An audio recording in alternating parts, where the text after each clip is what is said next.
Welcome to a realm where nightmares breathe and shadows whisper. Tonight, we plunge into a tale that will chill your soul and haunt your dreams. Prepare yourself, for what you are about to witness is not for the faint-hearted. In this darkness, every shadow has a story, and every whisper holds a secret. Are you ready to face the unknown? Turn off the lights, and let the terror begin. Stay with us, if you dare, but remember, once you step into this world, there's no escape. Welcome to Room 13 channel, where fear becomes your only companion.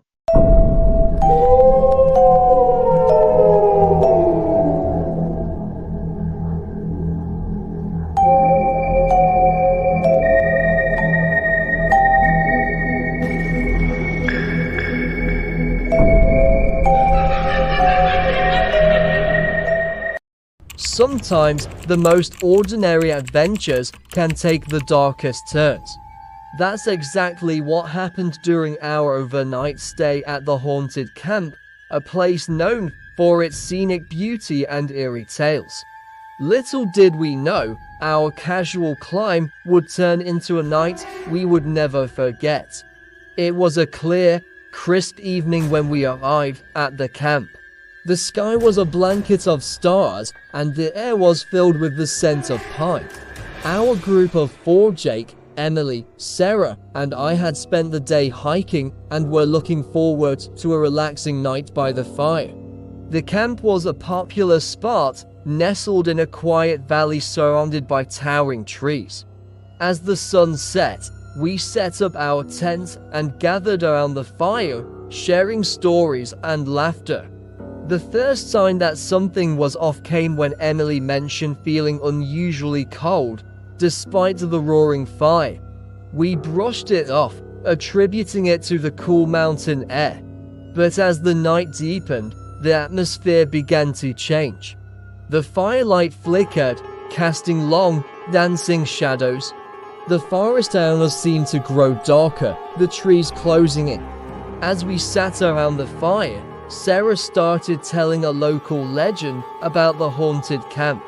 She spoke of a group of climbers from years ago who disappeared without a trace. According to the tale, their spirits were said to haunt the camp, appearing to unsuspecting visitors. We laughed it off, calling it just another campfire story. But deep down, I felt a slight unease. Just then, a chill ran through the air. The fire flickered violently, almost going out. We looked around, suddenly aware of how quiet the forest had become. There were no night sounds, no crickets, no rustling leaves. Just an eerie silence. It was as if the world was holding its breath. Then, we heard a faint whisper, barely audible, carried on the wind. We all froze, listening. The whisper grew louder, more distinct. It sounded like a voice, soft and distant, calling out. My heart began to race. Jake, trying to stay calm, suggested it was just the wind. But the voice continued, growing closer, clearer. The words sent a shiver down my spine. We exchanged nervous glances, unsure of what to do. Suddenly, Emily gasped, pointing towards the edge of the camp. We all turned and saw them, faint, translucent figures standing just beyond the firelight. They were barely visible, like shadows in the mist. My breath caught in my throat. Were they real? Their figures didn't move, just stood there watching us. The air grew colder, and I felt a sense of dread wash over me. Jake grabbed a flashlight and shone it towards the figures, but they vanished, leaving only the dark forest behind. We sat in stunned silence, trying to process what we'd just seen. Sarah, always the skeptic, insisted it was a trick of the light or our imaginations. But none of us could shake the feeling that something was terribly wrong. We decided to turn in for the night, hoping to sleep off the eerie encounter. But as we settled into our tent, the whispers returned more insistent and urgent. The voice was closer now, almost inside the tent. My heart pounded in my chest. I felt a cold presence, like someone standing right next to me. I looked over at Emily, who was wide-eyed and pale. She whispered that she felt someone tugging at her sleeping bag. We both knew it wasn't our imaginations. Suddenly, there was a loud thump outside the tent. We jumped up, unzipping the tent flap. The fire was out, and the camp was shrouded in darkness. Jake and Sarah emerged from their tent, looking just as frightened as we were. We stood together, staring into the blackness, the whispers all around us. The voice was loud now, clear and desperate. It sounded like it came from everywhere at once. Then, we saw them again, ghostly figures, closer this time. They were clearer, more defined. We could see their faces, pale and hollow-eyed, filled with sorrow. They reached out towards us, their mouths moving silently. Panic set in. We grabbed our gear and decided to leave the camp, abandoning the tents. As we hurried away, the figures seemed to follow, their whispers growing louder, more frantic. The forest felt alive, the trees closing in, the shadows deepening. My mind raced, trying to make sense of what was happening. Were we really seeing ghosts? As we reached the edge of the camp, the air grew colder. A thick mist rolled in, obscuring everything. We stumbled through the fog, disoriented and scared. The whispers were all around us, like a chorus of lost souls. Then, out of the mist, a figure appeared directly in front of us. It was a young woman, her eyes wide with fear. She looked directly at me and mouthed the words, "Help us." Then, as quickly as she appeared, she vanished into the mist. We stood there, stunned, the silence deafening. With no idea where we were going, we continued to run, desperate to escape the haunted camp. The mist began to lift, and we saw the outline of the main trail. Relief washed over us as we made our way back to safety. The whispers faded, the air warmed, and the forest returned to its normal, peaceful state. Back at the parking lot, we gathered our senses, trying to comprehend what had happened. We knew what we had experienced couldn't be explained away. The haunted camp was more than just a story. It was real. The ghostly figures, the whispers, the plea for help, they were all too vivid to ignore. The next day, we spoke with locals, sharing our experience. They confirmed the legend, telling us about the group of climbers who vanished without a trace. Their bodies were never found, but sightings of their spirits had been reported by many. They were said to be trapped, unable to leave the camp, seeking help from those who stumbled upon their resting place. To this day, the memory of that night haunts me. We never did find out who the figures were or why they were trapped there. But one thing is certain, the haunted camp is a place where the line between the living and the dead blurs. It's a place where the past lingers and the souls of the lost reach out, searching for peace. So, if you ever find yourself at that camp, remember our story. Be respectful, be cautious, and be prepared. Because the haunted camp is not just a place to pitch a tent. It's a place where you might encounter the unknown, where the past may reach out to you, and where every whisper could be a cry for help from beyond the grave. Sometimes, the thrill of adventure can lead you down paths better left unexplored. That's what we learned the hard way during our trek through the cursed woods, a place shrouded in dark legends and whispered warnings. We thought it was just another hike, but we were about to follow the footsteps of the damned. Our group, Tom, Laura, Alex, and I set out on a crisp autumn morning. The woods were beautiful, with golden leaves and a cool breeze. Despite the ominous name, the cursed woods seemed peaceful enough. As we walked, we joked about the stories we'd heard, tales of lost souls, strange lights, and voices that led people astray. We didn't take them seriously. After all, we were seasoned adventurers. The first sign of trouble came when we found an old, weathered sign at the trailhead. Turn back now, it read in faded, almost illegible letters. We laughed it off, thinking it was a prank or a relic of the past. We continued deeper into the woods, enjoying the hike and the fresh air. A few hours in, we stumbled upon a small clearing with a crumbling stone structure, perhaps the remnants of an old cabin. As we explored, Laura found an old leather-bound journal hidden under some rubble. Curious, we gathered around as she opened it. The pages were yellowed and fragile, filled with handwritten notes. The first entry was dated nearly 50 years ago. The journal belonged to a man named Henry, part of a group that had ventured into the woods decades earlier. The early entries were typical descriptions of the landscape, the camaraderie of the group. But as we read further, the tone changed. Henry wrote about feeling watched, about hearing whispers in the night. He described strange lights in the distance and an overwhelming sense of dread that gripped the group.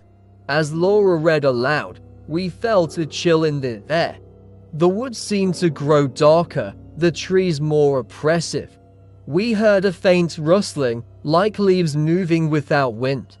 Alex, always the skeptic, dismissed it as a squirrel or a bird. But Tom and I exchanged uneasy glances. There was something unnerving about the journal, as if it was more than just a story. We continued our hike, but the mood had shifted. The forest was silent, eerily so. No birdsong, no rustling leaves, just the sound of our footsteps and the occasional snap of a twig. We pressed on, following the trail marked on an old map we found in the journal. It led us to a narrow, winding path that seemed to disappear into the dense underbrush. As we walked, Laura continued reading the journal. Henry's entries grew more frantic. He wrote about losing their way, despite following a well-marked path. The group heard voices calling to them, leading them deeper into the woods. They saw figures in the distance, always just out of reach. The group became paranoid, turning on each other, suspecting they were being hunted. Suddenly, we heard a low, mournful wail. It echoed through the trees, sending a shiver down our spines. We stopped, listening intently. The sound was faint but unmistakable, like someone crying out in pain. We called out, but there was no response. The forest swallowed our voices, the silence returning with a vengeance. We pushed on, more cautious now. The path led us to a large, gnarled tree with twisted roots. At its base, we found more remnants of the past-rusted camping equipment, old cans, and scraps of cloth. It looked like a camp that had been abandoned in a hurry. Among the debris, we found another journal entry, this one more desperate. Henry wrote about the group splitting up, each person drawn in different directions by the voices. He felt an inexplicable urge to follow a shadowy figure that seemed familiar yet strange. He described a feeling of being pulled as if by an unseen force. His final entry was a scroll. The woods are alive. They're calling us, we're never getting out. As we read, the air grew colder. The shadows lengthened, and the forest seemed to close in on us. We decided to turn back, but as we retraced our steps, the path changed. The familiar trail markers were gone, replaced by dense undergrowth and unfamiliar terrain. It was as if the woods had shifted, trapping us. Panic set in. Alex insisted we continue forward, sure we would find the main trail. But the deeper we went, the stranger things became. We saw flickering lights in the distance, like lanterns swinging in the wind. The voices returned, soft and insistent, whispering our names. The air was thick with tension, and every step felt heavy. Then, we saw them shadows flitting between the trees, just out of sight. They moved quickly, too fast to be human. We felt an overwhelming sense of being watched, hunted. The voices grew louder, overlapping in a cacophony of desperate pleas and unintelligible murmurs. My heart raced, and I felt a cold sweat break out. We reached a small, dark pond. The water was still, reflecting the twisted branches above. As we stood there, trying to catch our breath, the water began to ripple. Slowly, a figure emerged from the depths, a pale, ghostly face with hollow eyes. It was Henry. His expression was one of sorrow and despair. He raised a hand, pointing to the journal still clutched in Laura's hands. We froze, unable to move or speak. Henry's mouth opened, but no sound came out. Instead, the voices around us intensified, a chorus of lost souls crying out for help. The other shadows appeared, their faces twisted in agony. They reached out, but we couldn't tell if they were trying to help us or drag us down with them. Then, in an instant, the apparitions vanished. The air grew still, the voices silent. We looked around, disoriented and scared. The path behind us was gone, swallowed by the forest. We were lost, trapped in the cursed woods, just like the expedition before us. Desperation took over. We ran through the woods, pushing through branches and underbrush, ignoring the cuts and scrapes. The forest seemed endless, a labyrinth of shadows and whispers. The voices returned, mocking and taunting, echoing our fears. We felt the presence of the lost souls all around us, their despair seeping into our bones. Just when we thought all hope was lost, we stumbled upon a clearing. In the center stood a large, ancient tree, its roots tangled and deep. At its base, we found an old, decaying book, a second journal. It belonged to another member of Henry's group. The final entry was chilling. We are part of the woods now. There's no escape. They won't let us leave. With trembling hands, Laura read the entry aloud. The realization hit us hard. We're following the same path as the damned. The forest was alive, a sentient force that lured people in and never let them go. The shadows, the voices, the apparitions, they were all manifestations of the souls trapped within, warning us of the fate that awaited. As we stood there, the forest grew darker. The air was thick with anticipation, as if the woods were waiting for our next move. We felt the weight of countless eyes on us, the souls of the lost urging us to leave before it was too late. But the path was gone, and we were surrounded by an impenetrable wall of trees. In a final, desperate attempt, we retraced our steps, guided by the faint glow of our flashlights. The voices grew softer, the air lighter. We pushed on, hoping against hope that we would find a way out. And then, just as suddenly as it had started, the tension lifted. The forest thinned, and we stumbled onto the main trail. We ran, not daring to look back. The whispers faded, replaced by the normal sounds of the forest. We emerged from the cursed woods, exhausted and shaken. The sunlight felt warm and real, a stark contrast to the cold, oppressive darkness we had left behind. Back at the trailhead, we looked at each other, the weight of our experience heavy on our minds. The cursed woods had shown us its darkest secrets, and we had narrowly escaped becoming part of its legend. The journals, the apparitions, the voice, they were all real, a reminder of the fate that could have been ours. As we left, we placed the journals back where we had found them, a silent tribute to the souls still trapped within the woods. The cursed woods remains a place of mystery and danger, a living entity that lures in the curious and brave. We were lucky to escape, but the memory of that day will forever haunt us. So, if you ever find yourself drawn to the cursed woods, remember our story. The woods are alive, and they watch those who enter. Be cautious, be respectful, and most importantly, be prepared to leave before the woods decide to keep you. Because once you follow the footsteps of the damned, there may be no way back. Have you ever felt the pull of a place so mysterious that you couldn't resist exploring it?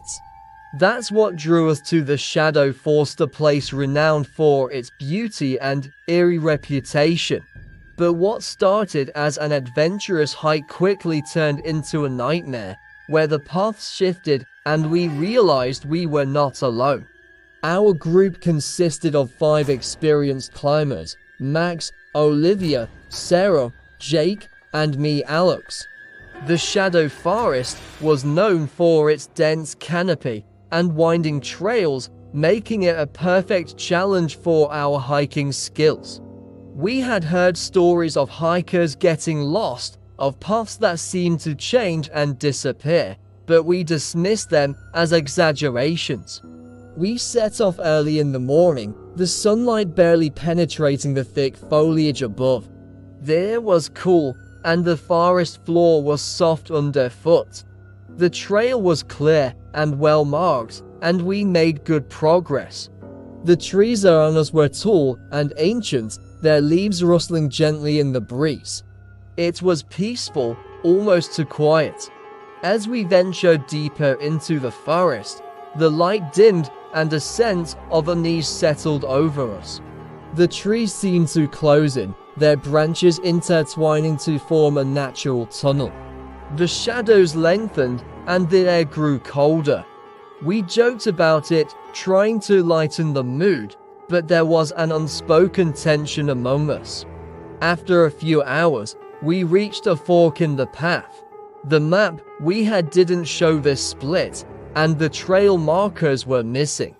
We debated which way to go, finally deciding on the left path. As we continued, the forest grew denser, the trail narrow. It felt like we were being funneled into the heart of the woods. Then, without warning, the path ended. We stood at the edge of a small clearing, surrounded by dense underbrush. Confused, we retraced our steps, but the way back was gone. The path had vanished, replaced by a wall of trees. We stood there, stunned and silent. It was as if the forest had swallowed the trail whole. Panic set in. We tried to find another path, but every direction we took led us back to the same spot. The forest felt alive, shifting and changing around us. The more we walked, the more disoriented we became. The trees seemed to whisper, their leaves rustling in a way that sounded almost like voices. As the day wore on, we realized we were hopelessly lost. The forest was a maze with no clear way out. We decided to stop and set up camp, hoping to regroup and find our bearings in the morning. The air was thick with tension, the silence oppressive.